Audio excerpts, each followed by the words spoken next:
première phase de socialisation, c'est la socialisation primaire. Socialisation primaire nag ca famille ba lay amee foofu parents yi de façon quasi exclusive ñoom ñooy intervenir pour yar xale yi ñooñu nag dañu war a nekk ñu am comportement citoyen xam valeur civique yi pour mun ko inculquer seeni njaboot. Deuxième phase, c'est la phase de socialisation secondaire mooy xale bi commencé na génn ci espace public bi di nekk au contact d'autres personnes yu jógee ci yeneen famille xale bi day seetaan télé di xàmmee di déglu ña muy jëflanteel la mu fay gis ci ay comportement jàpp na ne noonu nañu war a doxalee foofu nag monde extérieur boobu mu nekk en contact dans cette socialisation secondaire rôle pouvoir public yi mooy foofu aussi ñi defaraat jikko yi ak valeurs yi pour cohésion mën a am mooy mbedd mi ni ñu koy réguler mooy médias yi les médias classiques ni ñu koy réguler mais les médias sociaux parce qu'on parle de réseaux sociaux mais c'est des médias sociaux on parle de médias sociaux c'est ça le terme approprié nan nañu koy réguler léegi nag su nit ki rombee foofu nag il est en phase de socialisation tertiaire mooy jëm na mag xàmmee na ràññee na boppam li mu traversé yëpp moom mu commencé di développer moom propre nitam et su boobaa jëmmam ak xelam nañ ko bàyyi avec son libre arbitre mooy conscience am balil insaanu ala nafsihi basira di ko alxuraan di waxee nit xam na boppam mais li mu dund ci ñaari phase yooyu mooy influer si nan lay doxalee moo tax ñu naan nit produit environnement am la loolu moo waral ma jàpp ne pour Sénégal cohésion am la politique de famille doit être au cœur des politiques publiques avant ñuy wax régulation des médias et de l'espace public te loolu nag dañu jàpp ne ci réew mi am na dynamique bu bees bu ñu war a sécréter renforcer ko ñu impliquer ñëpp ci loolu comme code de la famille bi ñu am ñu xoolaat naka nañuy gën a ñoŋalee dispositions yi ci côté bi jëm ci rôle famille ci fondement nation bi ci fondation de la nation. Maintenant ban engagement en tant que parti au pouvoir nga mën a jël pour instaurer au minimum de politesse démocratique quoi. ñu ñëw ci formation ma ñëw nga baal ma tontu ci formation après ma ñëw ci loolu ba ma ko mayee. Ça marche. Merci.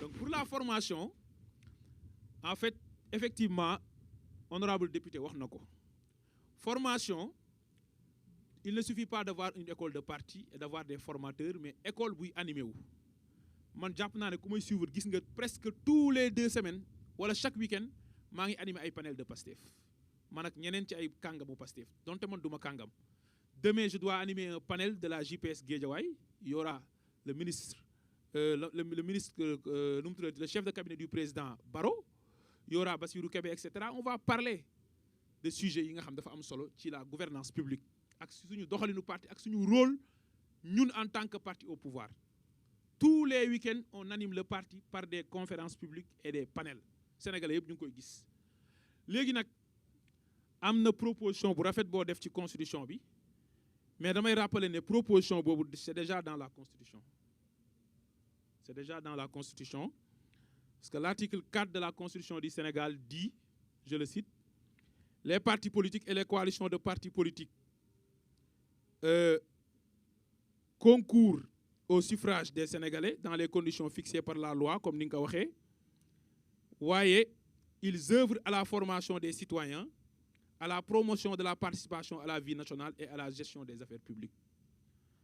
Et lii dama ko yàgg rappeler parce que en réalité le président Macky Sall bi mu fiy nekk en 2016 ci révision constitutionnelle bi la ko dugal mooy la formation des citoyens doit être au cœur de l'activité des partis politiques moo tax parti politique c'est une obligation ce n'est plus une obligation électorale mais c'est désormais une obligation à la fois électorale et citoyenne c'est déjà mis dans la constitution donc parti politique yi ñoom ñoo war a farlu ci appliquer ko et ñun loolu ñu ngi ci léegi nag pour ce qui est de notre responsabilité ak yan engagement dañuy jël bon man du ma porte-parole lu gouvernement bi te sur le plan exécutif gouvernement bi moom mooy doxal donc du man maay wax ne lii nañuy jël comme engagement li ma mën a xam mooy axe yi ma la wax yëpp ci li ma jàpp ne mooy tax ñu ñoŋal cohésion sociale dama la wax acte yi ñu posé tout à l'heure wax na ci transparence ci documents budgétaires et financiers yi le projet de loi de finances de toutes les années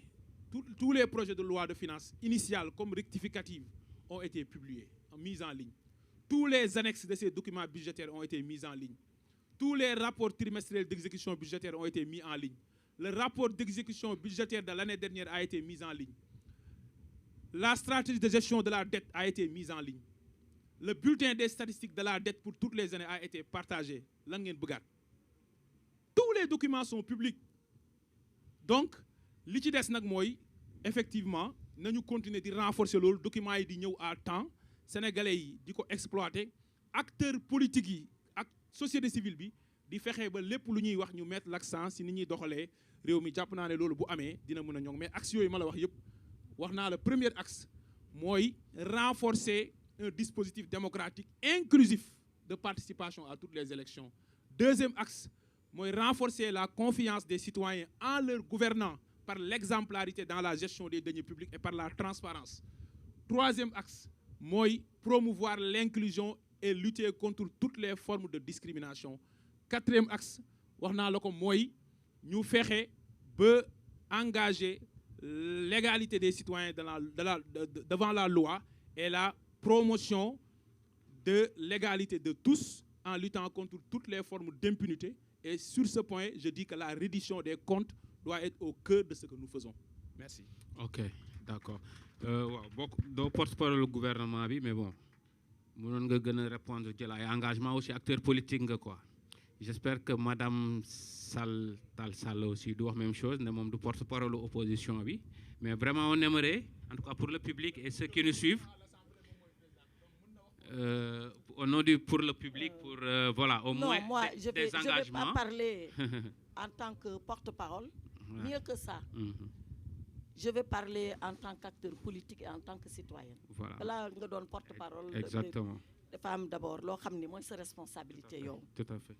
Et je l'ai dit tout à l'heure engagement bi ñu war a am ñun ñëpp nag ñun ñëpp amul parti politique sax bay tudd ay poste ci biir parti politique. C'est d'assurer l'éducation à la base et la bonne éducation à la base de nos enfants qui vont devenir de grands Sénégalais, de futurs citoyens, de grands responsables et de dirigeants. Parce que wax naa ko sànq, je ne reviendrai pas là-dessus. Parce que l'alpha et l'oméga de tout ce qu'on est en train de dire ici, c'est l'éducation, la formation, la bonne éducation et la bonne formation. Loolu nag defe naa niveau yu ñu koy assurer ay niveau yu différent la. Moom sax wax na si dans la famille, à l'école, dans l'espace public ba nga nekk responsable. Man damay wax ci suñu responsabilité ñun en tant que politique.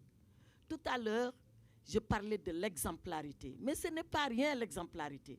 Parce que nit booy wootee dara yàlla na fekk yow nga nekk si. La pédagogie par l'exemple. Par l'exemple. Bu fekkee ni yow tu es un grand responsable. Mais sa taxawaay melul noonu. Sa wax melul noonu. Sa colin sax melul noonu looy woote.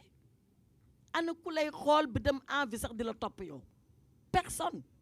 Donc je crois que thème bi ci liñ ci wax yépp man loolu moom si ëppaloon solo. Gis ngeen la politique c'est l'art de l'adversité sans blesser l'adversaire. C'est l'art de l'adversité. Di wax adversaire bi te foog doo ko mës a blessé. Blessé nag du bañ a wax dëgg. Da ngay wax dëgg mais nan nga koy waxee. C'est ça le problème. Nan nga koy waxee bi la plupart du temps luy indi wax bu ñagas, luy indi wax bu ñaaw, luy indi wax boo xam ni dafay heurter nit ñi, ignorance moo koy lal. Foo fekk ignorant bu waxee benn ñaar ñett rek taxaw. Su xamatul lu muy wax nag mu indi saaga, su xamatul lu muy wax mu indi wax ju bon. Looloo tax formation bi à la base mu nekk lu am solo, mu nekk lu am importance pour ñun ñi nekk ci géew gi di wër di ñëw di wax di def saa yu ñu waxee même koo xam ne d'accordul ak yow mais bu la déggee dina naan ah kii di waxam bi am na solo mais nag je ne suis pas d'accord. Yow mii d'accord yow tam nga ñëw nga indi lan nga d'accord yow moom it mu déglu la bu yàggee di ngeen déglu wante. Parce que dans l'espace politique si vous ne vous écoutez pas mais vous allez finir yow yaa doon wax escalade verbale wala professeur Djibi Diakhaté ci loolu lay commencer l'escalandre ce que les Français appellent escalandre mooy di dem ça commence par petit rouleau kii wax na kii tontu kii wax kii tontu bu yàggee kii saaga bu yàggee ñu kurpeñ. Mao Tse-tung il dirigeait la Chine à l'époque 1 milliard et quelques d'habitants. Il disait qu'il valait mieux faire blabla que boum boum. Pourtant blabla c'est rien hein? Mais c'est le fait que man may wax keneen ki di ma déglu te d'accordul ak man donte c'est des blabla. Et il dit si on fait pas le blabla on finira par le boum boum. Donc gis nga lii fi wax c'est pas des choses qu'on invente. C'est pas des choses même qui sont inhérentes au Sénégal. C'est des choses qui sont inhérentes en l'homme. La loi, elle a été inventée quand on a voulu civiliser et pacifier la société. Le professeur Djibi Diakhaté l'a rappelé tout à l'heure. Sinon, au départ, jaay doole rek moo amoon. Mais quand l'homme est intelligent, quand l'homme a voulu avancer, quand l'homme il a inventé ce qu'on appelle la civilisation. Et la civilisation, c'est par la loi. Il a codifié le vivre ensemble. Mais kan mooy civilisé? Qui peut faire? Dans civiliser, il y a civilité. Le premier acte de civilité, mooy lan? Bonjour. Man ma romb ko ma ne ko bonjour monsieur Touré. C'est le premier acte que l'homme pose, qui est l'acte de civilité. Mais le mouton qui fait tout comme nous, qui mange comme nous, qui dort comme nous, qui boit comme nous, qui protège son enfant, il sait tout faire. Mais mënul xëy suba ne doom ji bonjour te ñoom ñoo tëdd. Donc, il faut qu'on ramène les gens à ça. Il faut qu'on les ramène à ces choses élémentaires qui sont des choses humaines, qui font que nous sommes des hommes, qui font que nous nous respectons, y compris dans la diversité. Maintenant, les partis politiques. Pourquoi je dis on doit les obliger à la formation? Mais formule bi nga lire fi mais bien sûr que xam naa ko. Man kay constitution suma jumtuwaay la comme sa jumtuwaay dama koy jàng bés bu nekk. Mais c'est parce que ce qu'il y a là-dedans est lapidaire. Ce n'est pas suffisant. Nous ñu wax ni les partis politiques concourent à l'expression du suffrage. Ils ont l'obligation d'engager la formation de leurs militants. Man loolu laa bëgg. Pas ils vont assurer. Ils ont l'obligation. Bu boobaa képp parti bu deful loolu dinañ daan sa kaw parce que dañu violer une obligation impérieuse, je me répète, qui figure dans la Constitution. Man loolu laa ci soxla. Li si des nag lépp luñ fi wax sànq ba tey avec ce public respectueux et silencieux maa ngi ñaan képp si ñoom ku fi jóg y compris en commençant par ñun ñii y compris en commençant par les Y'en a marre ak loo fi jàng ak loo fi jàngul boo demee na nga ko mën a nettali nga amplifier ko parce qu'il est question du Sénégal man loolu ma indi fii de man indiwuma fi dara fii laa bokk ak dama contre kii yeeg dama ànd ak kii bu doon loolu du mu fi ñëw parce que fii du sama langue.